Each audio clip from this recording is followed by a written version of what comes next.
आज इतनी अच्छी पोइम आने लगी, अच्छी वाली। कैसे अबू बातें, देखो बच्चा हाथी आया, सामने अपना बच्चा लाई, छोटी छोटी आंखों वाला, बड़े कानों वाला, मुंह से पानी पी रहा, चिया करने लगा।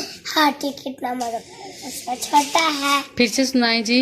फिर से देखो ये नहीं, कोई और सुनाओगी? हाँ मछली का बच्चा। हाँ, मछली का बच्चा अंडे से निकला, पानी पे फिसला, भैया ने पकड़ा, अबू ने काटा, अम्मी ने पकाया, हम सब ने खाया, बड़ा मजा आया, बड़ा मजा आया। और कौन सी पोइम आती है आपको? और हाथी वाली।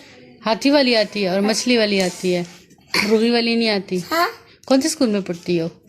कौन सा एडबॉक्स? कौन सी क्लास में पढ़ती हो? ग्रुप आपका नाम क्या है? जुमर, और आपकी बहनी का नाम क्या है? मरियम, और आपके भाई का नाम क्या है? आहार। और सुबह स्कूल जाओगी? हाँ, चलो ठीक है, अल्लाह हाफिज़। तो अल्लाह हाफिज़। वो लाइक शेयर और सब्सक्राइब तो कह दो। लाइक शेयर, अल्लाह हाफिज़, एनी फैक्ट्रीज, चलो, अल्लाह हाफिज़। अल्लाह हाफिज़।